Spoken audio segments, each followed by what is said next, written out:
welcome to Walk the Pod, your daily walking show where I take my podcast for a walk because I don't have a dog.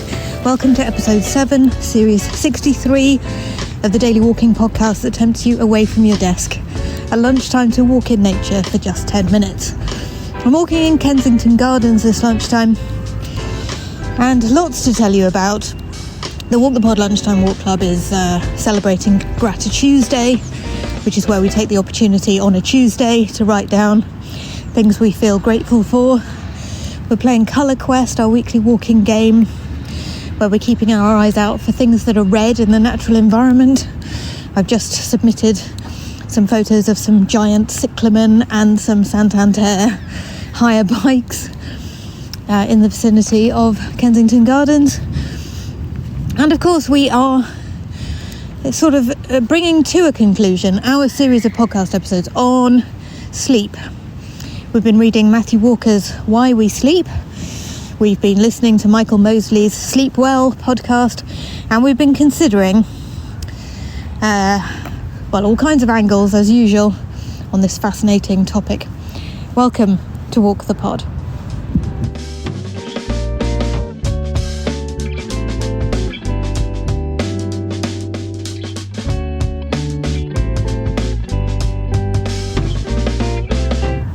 Today on our 7th sleep episode, we're getting into the sort of tips area of the pod. So having considered a few different angles on the subject, we're now thinking about how we can implement it in our own lives. Matthew Walker's most important and top tip for sleep from the book Why We Sleep is to keep the same bedtime and waking up time. Now that involves using an alarm clock, but he reckons if we keep this up for quite a while, not quite sure exactly how long, it might be that you wake up before your alarm clock, before too long, because your brain simply becomes kind of acclimatized to your sleep-wake cycle. It knows what time you normally wake up and it starts to wake you up then. If this seems like a pipe dream to you, you can control but one aspect of this, and that is what time you go to bed. So I suppose if an alarm clock is going to rip you from your peaceful slumber, you can build your entire life around making sure that you go to bed at the same time every day, and that's something you can work on should you wish to. Other things Matthew Walker seems to think are important is not taking sleeping tablets. That's very important for the sleep, to be actually decent sleep in the first place, to avoid alcohol, to keep caffeine to a minimum, all of which reminds me of a poster that used to be hanging in the nurse's room at school, which said something along the lines of, okay, if those are the top 3 things I can do, what are the other things? Because that sounds like no fun at all. So if you don't like the idea of cutting out caffeine and alcohol and late nights from your routine, here are some other things you can think about. Keep your bedroom cool.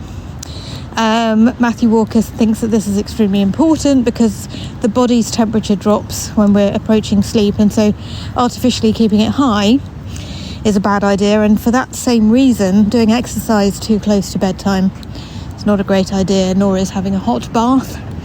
So just keep the bedroom as cool as you can and keep your body as cool as you can, and that will help you drop off as well. And I suppose, like all things, we can implement 1 or 2 of these and sort of practice, see how it goes, tweak it night after night. You could even keep a sleep journal, because I suppose once you start actually making a proper attempt to improve your sleep, once you start concentrating on it and measuring it, inevitably that process will allow your brain to work on it for you in the background, and it'll come up with its own ideas. What else does the collective wisdom say? Well, Michael Mosley's Sleep Well podcast has a whole breathing technique associated with good sleep. So this is a sort of box breathing. 4 seconds in, hold it for 2, 4 seconds out, in through the nose, out through the mouth, as slow as you can. And that slowing of your breath in itself will help move your brain to a more sleepy state. It's all jolly good stuff. If you think you've discovered something yourself about how to improve your sleep, please do let us know. You can do that by going to walkthepod.com, press the button marked leave a voice note for Walk the Pod. SpeakPipe will record 90 seconds of your beautiful voice and I can reply to you directly. And you can email walkthepod@gmail.com if you prefer not to put your voice to the comment, which is fair enough. Not everybody wants to be broadcast, so very, very happy for you to type to me if you prefer to do that.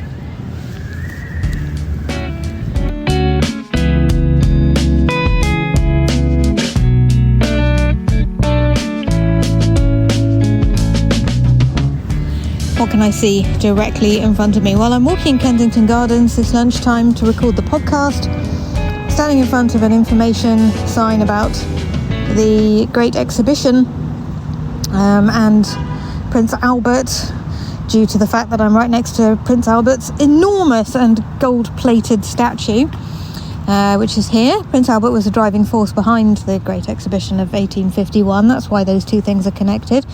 And the event was held at Hyde Park, which is right next door to Kensington Gardens, where I am now. I actually thought that it was in Crystal Palace because of the name Crystal Palace, so that shows what I know.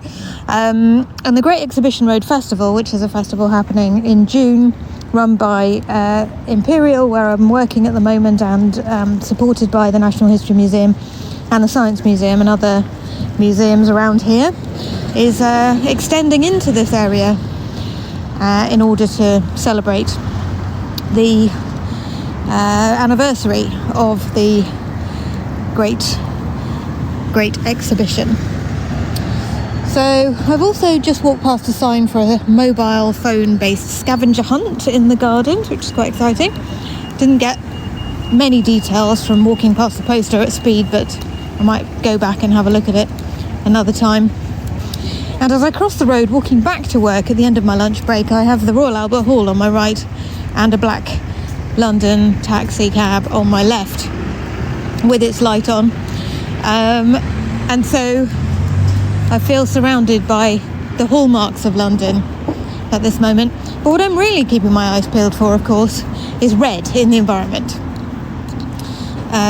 If you would like to play Colour Quest with us, you can. You just need to be a member of the Walk the Pod Lunchtime Walk Club. You can do that by going to walkthepod.com, pressing the button marked leave, join the Walk the Pod Lunchtime Walk Club, and you can join for the price of a posh coffee a month. Play all our walking games with us, and of course vote for new themes every time we have a new series. Thank you for walking with me, dear friends. It's been a delight to stretch my legs with you this lunchtime. We have 3 more episodes left. I'll be sharing more tips on a good night's sleep, so do send those in if you've got some. And then on Friday, I'll be thanking members of the Walk the Pod Lunchtime Walk Club for their support. Take care of your beautiful mind, and I'll be back with episode 8 tomorrow.